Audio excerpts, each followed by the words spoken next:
of the USA Chile workshop on hyperbolic geometry.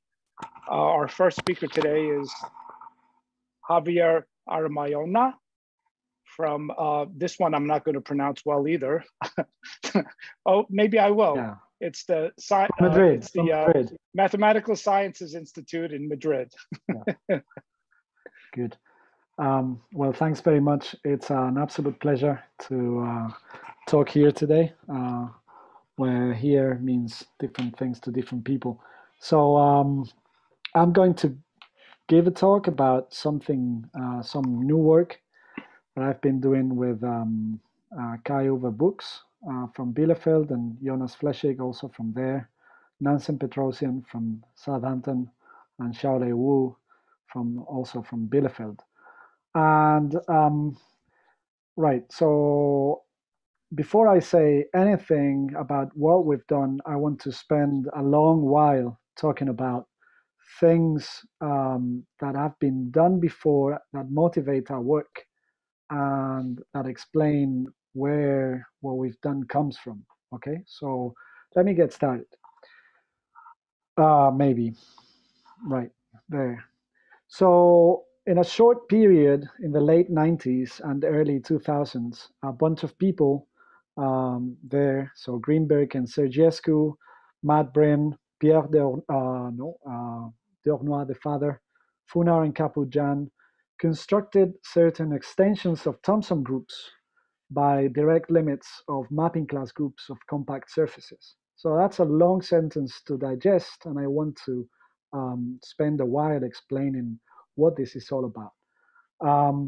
First, let me say that these direct limits of mapping class groups appear naturally in the context of homological stability, as studied by Hara, for instance, and many other people, who prove that the ith homology group of the mapping class group of a surface of genus G with B boundary components is independent of G, provided G is big enough with respect to I. Okay, so in a sense, if you want, you start constructing a bigger and bigger surfaces by gluing, say, compact surfaces to a given one. And what stability says is that the ith homology is the same after a while. So this gluing surfaces on and on and on is the natural thing about taking a direct limit. What it's saying is that the homology, so that you can talk about the homology of the of such a direct limit because they're all isomorphic after a while. Okay, so this will come back later. It's not so important right now. What's going on? Oh, there you go. There was also the words Thomson's group, and I'm not going to assume that anybody knows about Thomson's group. I'm sure that everybody has heard about Thomson's group F. So there are three groups that Thomson introduced, F, T, and V. And they're all subgroups of the homeomorphism group of the Cantor set. It's a countable subgroup of the homeomorphism group of the Cantor set. And the important bit, okay, so you have to imagine the Cantor set as, okay, you take an infinite binary rooted tree. Okay, so that's 0, 1. You can encode the branches of the tree in terms of 0, 1, or right or left. And the space of ends of that tree is a Cantor set. Okay, at infinity, the space of ends is a Cantor set. So elements of V are encoded by triples T, sigma, T prime, where T and T prime are finite rooted binary trees, as depicted there. And sigma is a bijection between their leaves, which is depicted here. So this one, the one on the left, the leaves are numbered 1, 2, 3, 4, and these ones tell you what the bijection actually does. So 1 goes here, 2 goes there. You can see my cursor, right? Yes. And then from this, you need to imagine that the branch of the tree hanging down from 1, you're going to glue it and the corresponding one on the right, okay? And then the one for 2, you're going to, the rest of the tree below 2, you're going to glue it here, the bit of the, and so on, okay? And this gives you a homeomorphism of the Cantor set. Of course, there are many ways of encoding a homeomorphism of the Cantor set with this information. You could use more complicated trees. You could actually split a tree. You can add branches for free that do nothing. And this is what equivalence classes amounts for, okay? But this is what Thompson's group is, okay? If the bijection, this is not important for this talk, but just for general culture, if the bijection sigma is, if you only consider cyclic permutations, then you get Thompson's group T, and if you the bijection is the identity, then that is Thompson's group F. Okay. Any questions so far? What you need to take from this, what's important is this description in terms of triples. Okay, so object, transformation between them, object. Okay. So Brain and Deornois independently introduced a braided version of Thompson's group V, and it's defined in a similar way. So it's the elements. There's also an equivalence relation that comes from this splitting thing. So the elements are triples, equivalence classes of triples, T, B, T prime, where T and T prime are again 2 finite rooted trees, binary, with the same number of leaves. But now B is not just a bijection, but it's a braid that connects their leaves. Okay, so here you have an element of braided V. First time I saw this, it's kind of very weird. I mean, it kind of uses a massive coincidence that that a tree and a braid can be represented by one-dimensional objects, and you can sort of glue them together. But okay, so this will come back later. And Brain and Deornois proved that there's a short exact sequence. So BV subjects to V, just forgetting what the braid does and just remembering the permutation that it induces between the leaves. And the kernel is the obvious direct limit of pure braid groups. Okay, so pure braid groups where you add strands for free. That's the inclusion, what gives you a directed system. And so so this short exact sequence is important. It will appear in many in generalized forms later. Okay, all good, right? So now we come to Fonar and Kaput-Jan's groups, and actually I did some work on this too, so I added my initial. So now we come to the realm of infinite type surfaces. Not all infinite type surfaces, but countable family of infinite type surfaces. So for natural number G, so including 0, sigma G denotes the closed surface of genus G minus a counter set, which I construct like this. I start with a closed surface of genus 2, in the case G equals 2, and then I start adding pairs of pants in a tree-like manner. Okay, so that's the space of ends of this surface is the same as the space of ends of a binary tree, and it's a counter set. Okay, and sigma infinity is the blooming Cantor tree, which is a name for the result of gluing 3 whole tori in this tree-like pattern that I depict here. Okay. Right. Okay. So yeah. Okay. So all's good. Let's go.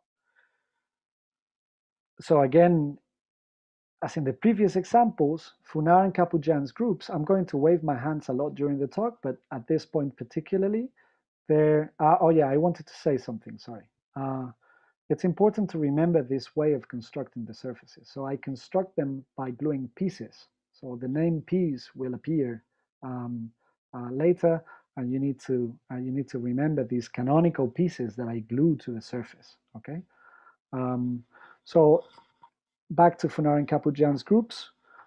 The elements of their group, so there's one for each genus, are equivalence classes of triples S, F, S prime, where, so it has the same form as in the two previous examples.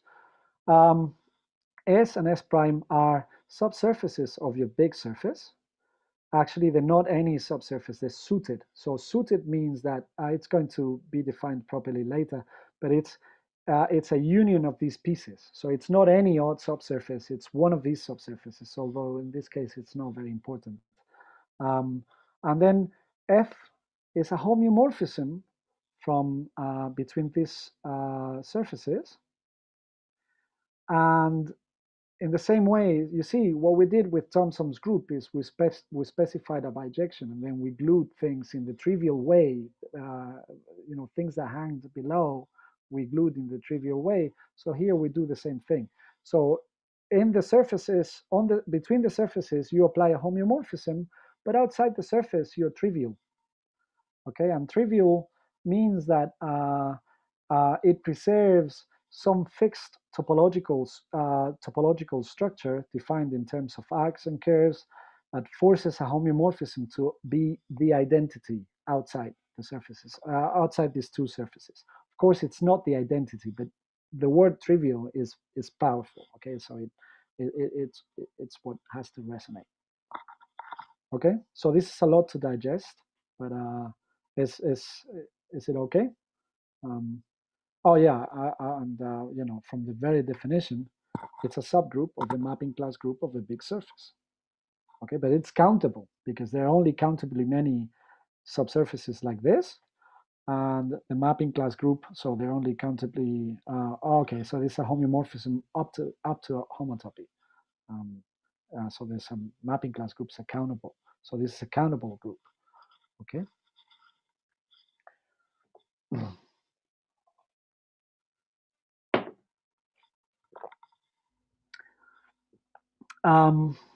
Okay, so they proved in the same way that this short exact sequence that Brin and Deornois proved the existence of, these guys proved, I should include myself also, the existence of a short exact sequence that is written here.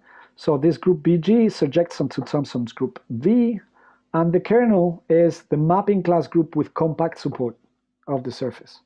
So where does this come from? And I know I'll regret this because I won't have time to say anything interesting later on, but I want to explain why this sequence is not a mystery.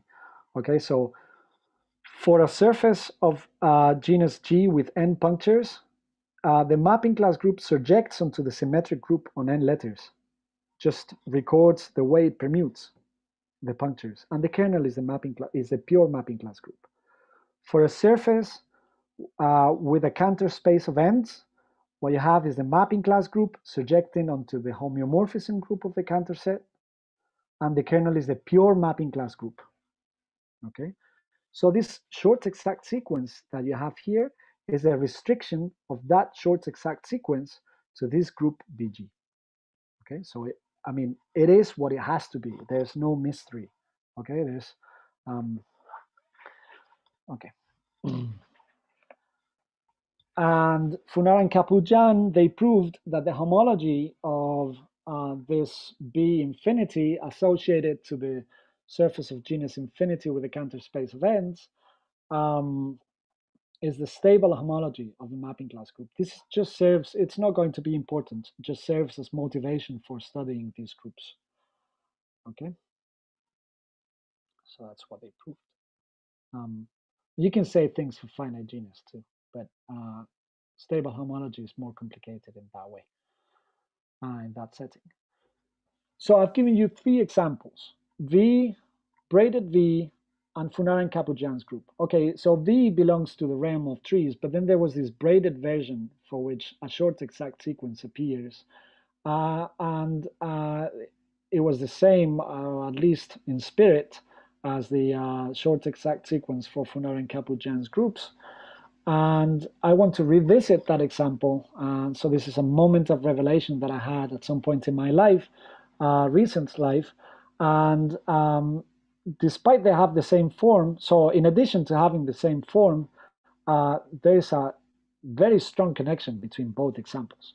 So this information here, so elements of BV were triples like this, where this was a tree and this was a braid and this was another tree. But actually, a tree tells you how to construct a disk with holes. So the root stands for the outer boundary, and then you start drilling out holes in this binary way. So this is the disk. This is the disk with holes associated to this picture here. Okay, and the braid is an element of a mapping class group of a disk with holes. Okay, so in a very strong form, actually what I'm saying is a lie. Okay, but it's a mild lie. This is not BV that I'm describing, but another group very closely related to. But anyway, it serves. The analogy is very powerful. So it was okay. In a sense, it was a coincidence that these were one-dimensional objects, but they were telling you something deeper about this group. So it's actually a group of transformations of a surface, if you want. Okay, again, it's a small lie, but anyway. Okay, so we've incorporated two examples that subject onto Thomson's group V that appeared in theoretically kind of distinct ways, and we've understood them in a common framework. And this common framework of understanding these groups is what's going to lead us to the generalization I'm going to talk about. Okay. Okay. So we come to what we've done is a theorem about finiteness properties. So again, it's not very important what this F infinity means, but yeah.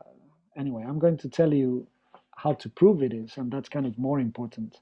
But anyway, a group is of type F infinity if it has a classifying space whose K skeleton is compact for every K. Okay, there's not going to be any learning if you've never seen this before. What's important to remember is that F1, so you can define the same thing for Fn, okay? So F1 means finitely generated, F2 means finitely presented, and this F infinity is a finiteness property as good as you can get, okay? That's what you have to take out of this, okay? It's a finiteness property that in particular implies that it's finitely presented, okay? But it's actually a lot stronger than that. All right. So a very important theorem of Brown and Gagan in the 80s proved that Thomson's groups, in particular V, is of type F infinity. And this has been reproved in many ways by Dan Farley in particular, which serves as a motivation for what we're going to do. But anyway, so this is... So Books, Fluch, Maschler, Witzel, and Zaremski in 2016 proved that BV is of type F infinity. Okay, so I should say, although this is not a surprise, but I should remark that the direct limit of braid groups that appeared in the, so a direct limit of any of these direct limits that appear is never finally generated. Okay, so, but anyway, so they proved that BV is of type F infinity, following ideas of how to prove that V is of type F infinity, although the proof is a lot more complicated. And then myself and Funar and Kapujjan, so what I did is for finite genus, and Funar and Kapujjan did it respectively for genus 0 and for genus infinity. So the combination of all this work says that for G finite, BG is finitely presented, and B infinity is finitely generated, but not known to be finitely presented. It's kind of mysterious why this difference appears. And then, so a folklore question appears explicitly in print in a paper, in a survey paper of Funar and Kapudjan and Sergescu in 2012, asks, well, in particular, is this B infinity, which happens to be finitely generated, but not known to be finitely presented, is it finitely presented? And more generally, what can you say about finiteness properties of these groups? Okay. And I should say, before I continue, although not entirely related to the talk, a very recent work by Anthony Genevois, Anne Lonjou, and Christian Uresh proves this for some other groups defined by Funar and Kapudjan related, but not these groups I'm talking about. And recent work of Rachel Skipper and Xiaolei Wu, it proves it for some other groups, some other braided, generalized braided Thompson groups. Okay. So the survey part is over. I wonder if anybody has any questions before I continue to what we've done. All right. Okay. So let me summarize what we've done. Okay. So first of all, we realized that this construction of Funar and Kapudjan that made reference, remember, to an underlying topological structure on the surface that forces some kind of triviality of homeomorphisms is not important. So what we've done is we've constructed a big class of asymptotic mapping class groups of n manifolds, for n at least 2. So there's no restriction on dimension, and the groups defined by Funar and Kapudjan and myself belong to this class. Okay, so they're particular instances. Then we give some concrete conditions that one can check that they guarantee that they're F infinity. And not only one can check them, but one actually checks them. And in particular, we proved that the groups of Funar and Kapudjan, they're of type F infinity for all genus. And we also prove a three-dimensional, so we also gave a three-dimensional example of an asymptotic mapping class group, or three-dimensional meaning of a three-dimensional manifold that contains the automorphism group of a free group for all ranks. Yeah. Javier, can I ask you a question? Sure. Sorry, I just want to make sure I understand. What do you mean by asymptotic here? Yeah, right. I didn't give them this name, right? Yeah, so this is what they're called. I don't particularly. So asymptotic means asymptotic just means that they're eventually trivial. Yeah. Okay. Okay. It's not a good name, but it's the name that exists, and we have to put up with it. Okay. Yeah. Thank you. You're welcome. So this is what they always tell you not to do during the talk, right? Anyway. Yeah, you see. So okay.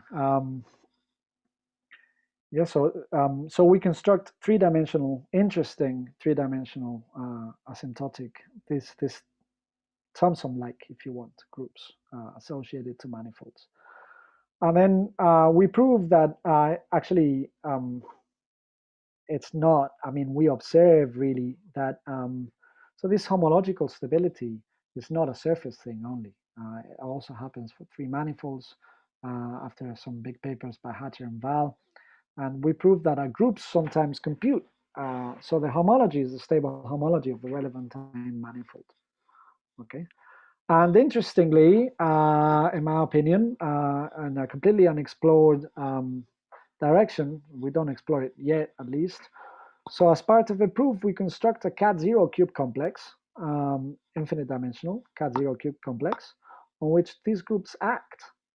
Sorry, a contractible cube complex on which these groups act, and that in all the examples that we construct is cat0. It's not cat0 in general, but in the interesting, so let me tell you about applications. In the applications that we give, it is cat0. So it's interesting, it's intriguing to explore the geometry of this space and see what it has to say about the algebra of these groups.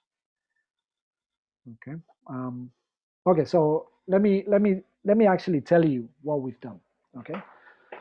So you remember it's important to remember now have this picture of how the surface, how the how the surface of genus 2 minus a counter set was constructed. So we took a surface of genus 2 and then we glued out pairs of pants in a tree-like manner. So we're going to abstract out this construction.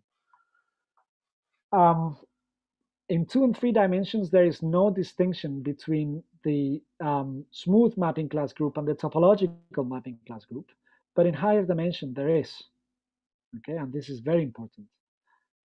So I'm going to stick to the smooth world, even though I'm going to just rug it, put it under the carpet. So we start with 2 compact N manifolds. Why? Okay, so you should look into this. So this O need not be closed, but it's compact, and this Y is closed. So actually this is Y2. So you should think about Y as being a sphere. And then I choose 2 numbers, D and R. So D stands for the degree, and R stands for the number of roots.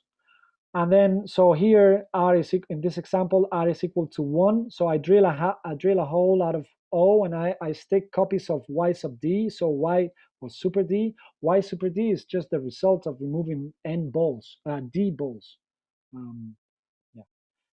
D balls from Y. And I stick them together in this tree-like fashion. So I've just constructed in this particular example, I've constructed the surface of genus 2 minus a counter set. But you can do this with any manifold you want. I mean, it's important that this Y super D, so it's important to remember that this is Y minus a bunch of balls, so D plus 1. And these are called pieces, okay? And these finite unions of pieces plus O, they're called suited submanifolds. So this word appeared before. There's this class of manifolds that you obtain by adding these canonical pieces, and those are called suited submanifolds. Okay? So far, so good? Okay? So same definition. So out of this manifold, C, D, R, O, Y, so it depends on O, depends on Y, has so many roots and degree D, R roots and degree D, I'm going to construct a group that has the same data that's associated to the Cantor manifold with the same data. And so the elements are, again, there's some equivalence class thing, but they're triples, M, F, N prime. It's the same definition if you remember. So M and N prime are suited submanifolds of your manifold. And F is a diffeomorphism from one to the other. And it's trivial outside this manifolds. It's a bit complicated. Well, no, it's not complicated really, but each of these pieces comes with you fix a diffeomorphism to a canonical piece. And this trivial here means that outside of these manifolds, you have to take pieces to pieces in the obvious way. I mean, the diffeomorphism has to be, the composition of these 2 canonical diffeomorphisms. But it's trivial, okay? So it's the identity, if you want. Of course, there's no identity, but it is the identity. Okay, so it's the same definition. Although what's important to remember here, not that it's going to play a big role, in the case of surfaces of Funar, Capujan, and myself, trivial made reference to an underlying topological structure that forces homeomorphism to behave in a particular way. And here trivial means that the diffeomorphism behaves like a prescribed diffeomorphism that you have on each piece. Okay?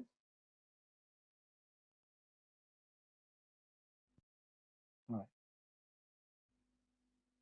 Again, I didn't say, but the n, so it doesn't matter what O, Y, D, and R are. The n space of this manifold is a Cantor set. I mean, maybe R counts, but R Cantor sets is the same as 1 Cantor set. Maybe a ternary Cantor set is the same as a 4-pronged Cantor set. They're homomorphic. So it's not a surprise that this this short exact sequence appears.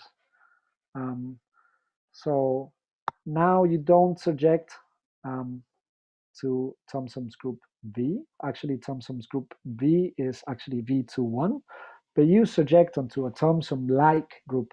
They're called Hickman-Thomson groups with R roots and degree D, defined in the same way. And you subject onto this group, and the kernel is the mapping class group with compact support of the surface. And I didn't say before that the mapping class group with compact support is a direct limit. So every mapping class group of a subsurface of a submanifold, of a suited submanifold, is a subgroup here, and they included one in the next by subsurface inclusion. So they form a directed system, and the direct limit of this directed system is precisely the mapping class group with compact support. Okay, so I'm extending again. I didn't say this before. Sorry, I'm extending a Thomson group or a Hickman-Thomson group by a direct limit of mapping class groups of compact submanifolds. Okay.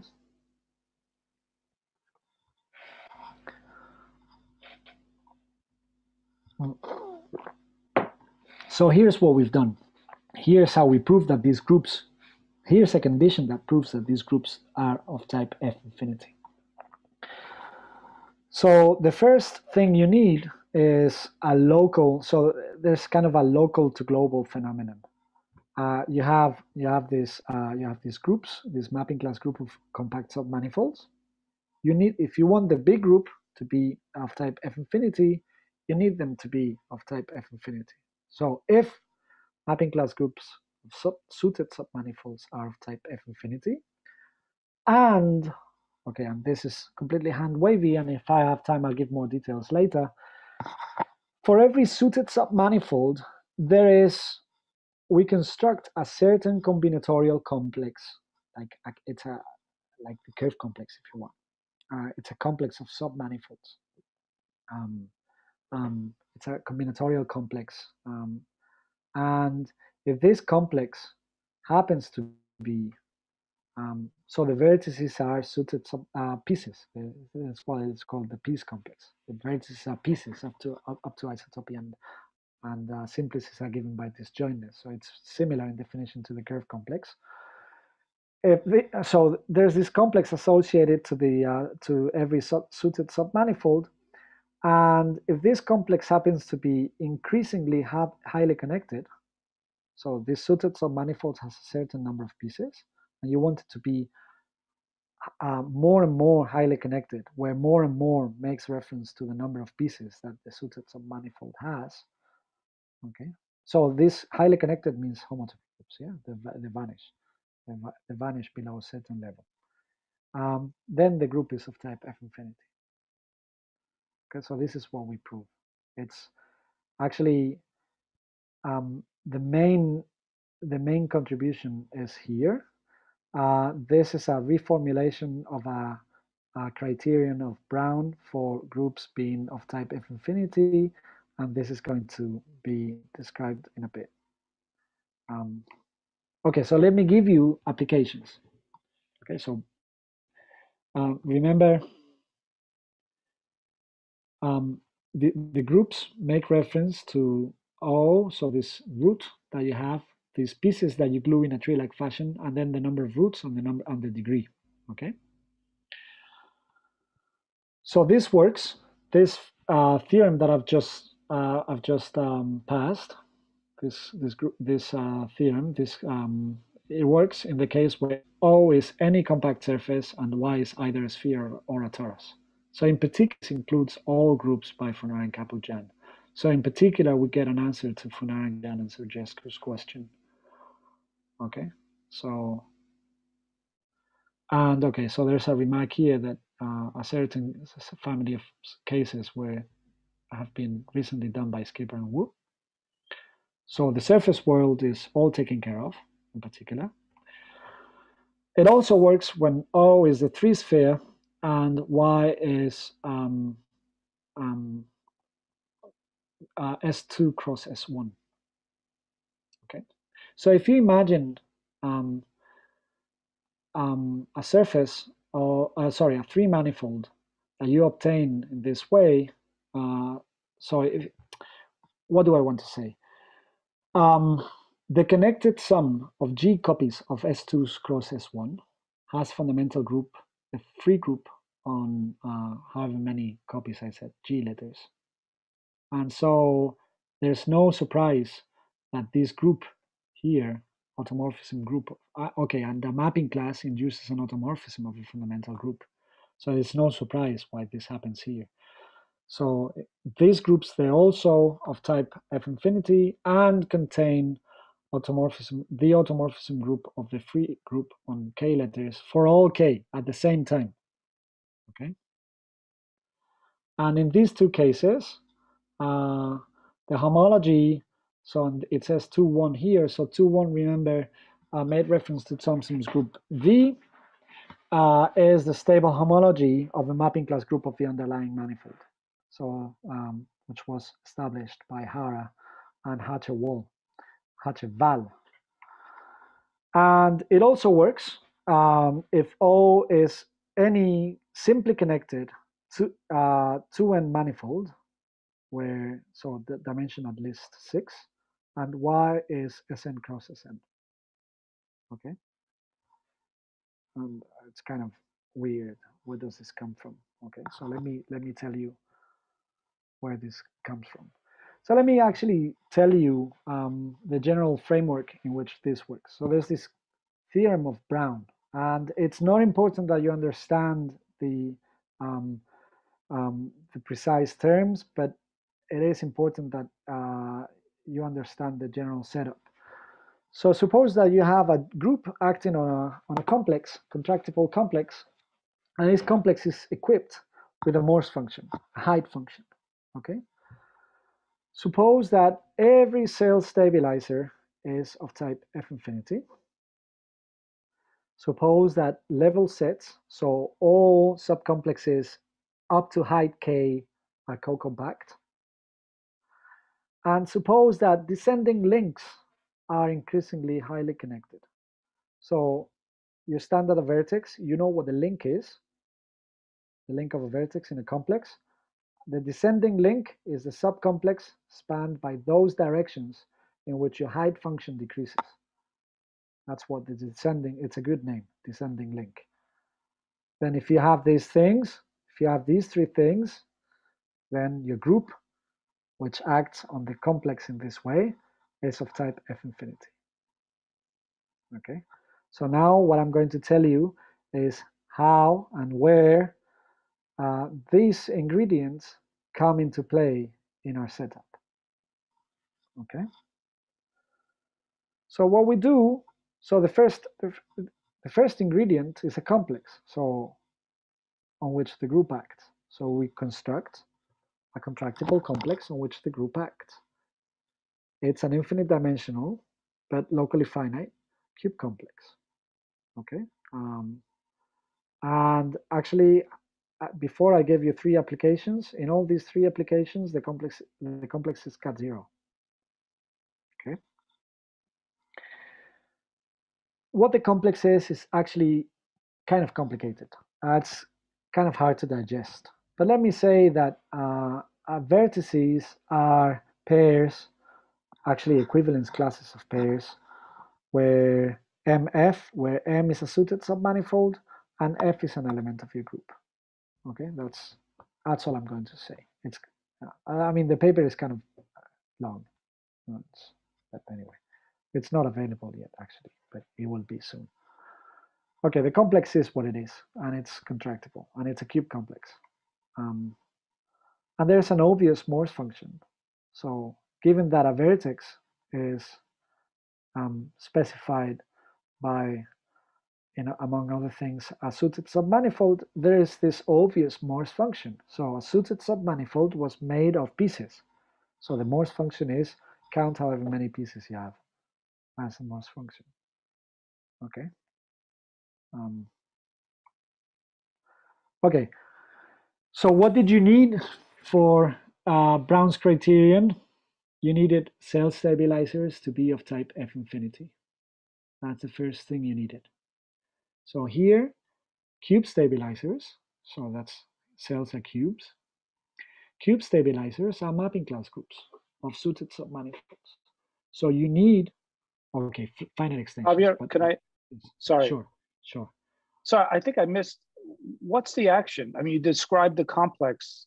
Did you describe the action it's of the like group, or is it type space. obvious? You modify this thing here. Yeah. Okay, so you keep M. Yeah. Okay. Okay.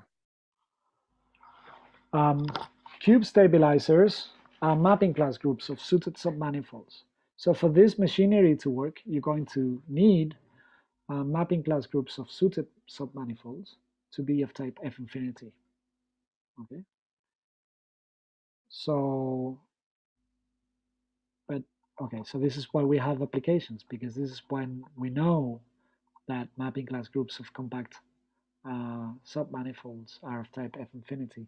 So a folklore thing, but I think was proved formally by, or first by Bill Harvey, mapping class groups of closed surfaces, actually of surfaces with boundary or with punctures, it doesn't really matter. They're of type F infinity. Okay, it's something well known. The mapping class group of the connected sum of S2s cross S1s is also of type F infinity. This goes back to an old theorem of Laudenbach, and well, maybe not that old. And then so Carter-Vogtman proved that all of the free group is of type F infinity. So this boils down to that. And so this is my favorite part of the talk. I find this is one of the most beautiful theorems that I've ever seen.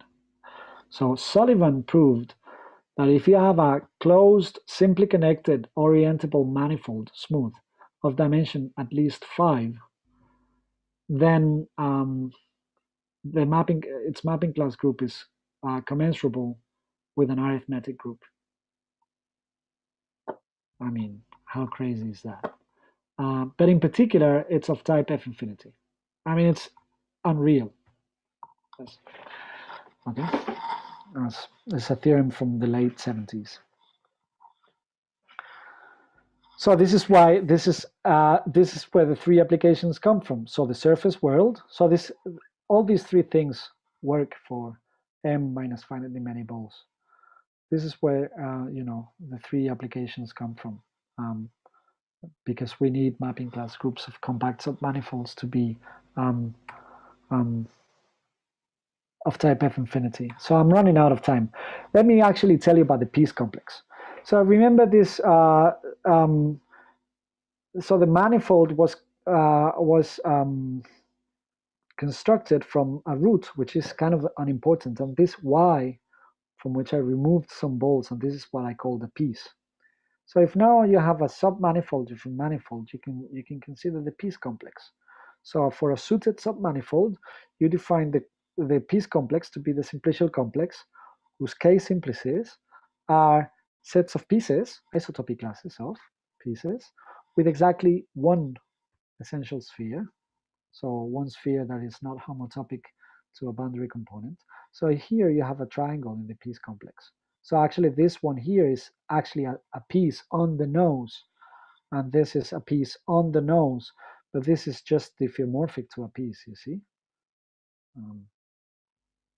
Okay. So you need this complex. This is the piece complex.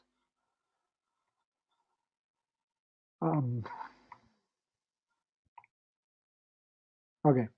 Wow, I'm not doing so bad actually. So let me actually tell you what the piece complex in 2D is. Okay, so in 2D for y equals S1 cross S1. So if you have the surface of genus G with B boundary components, so a piece here is a torus, so y, a torus, minus a bunch of balls. So let's say 3, for instance.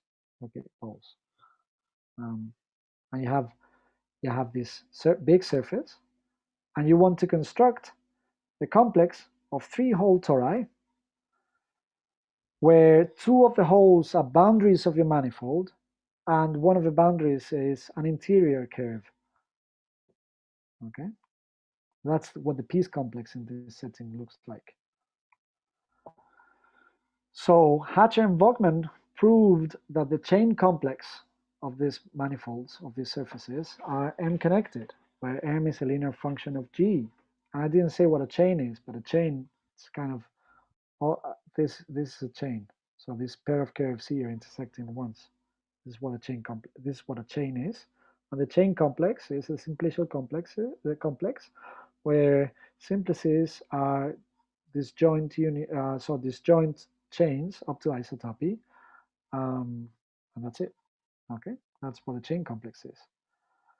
And they proved, so in all we do, actually, we work from complexes from for which the connectivity is known, and we infer good connectivity properties for our complexes. How do you define it in this case? So actually, here it was 2 hole tori.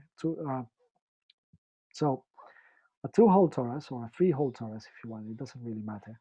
It can be described in terms of a chain. So this 2 hole torus here is the regular neighborhood of the union of this chain with this little arc. Okay.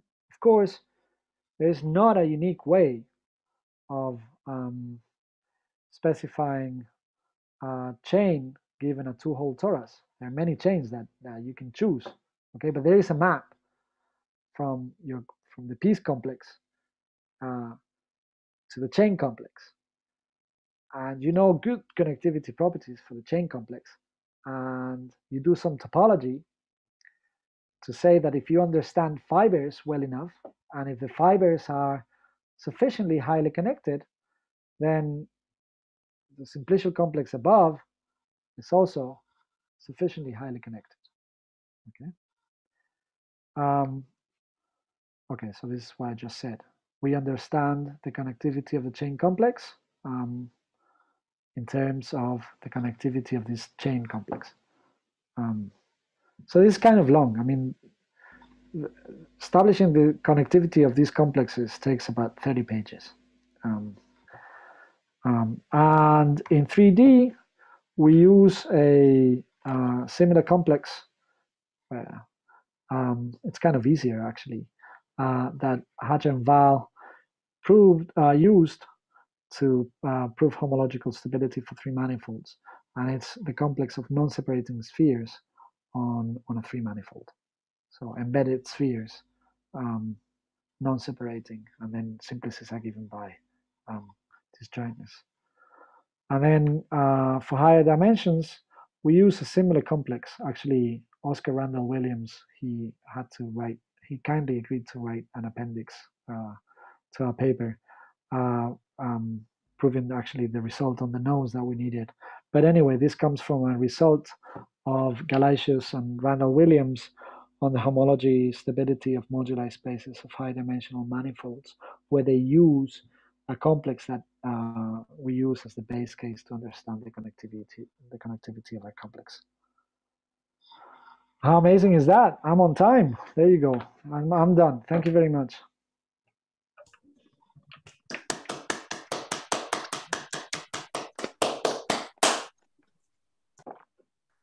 Are there any questions?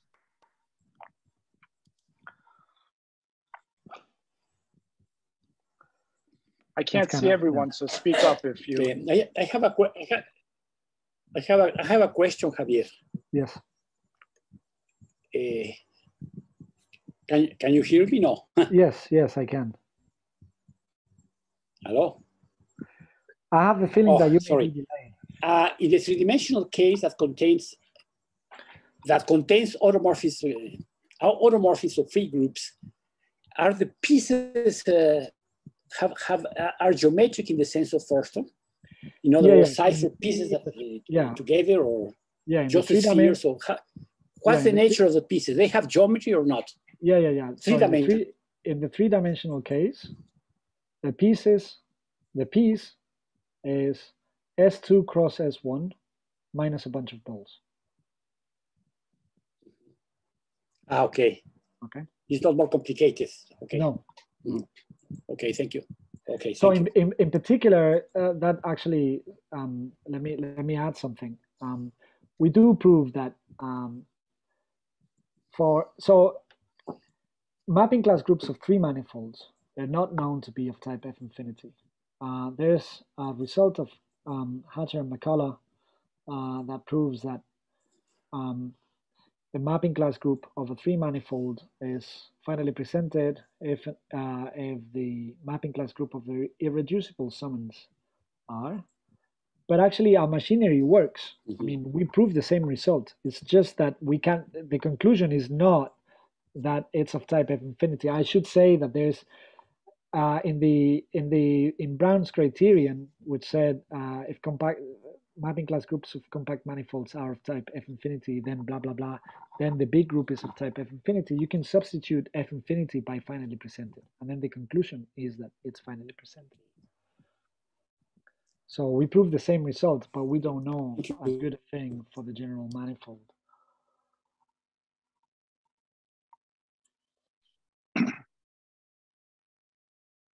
Other questions?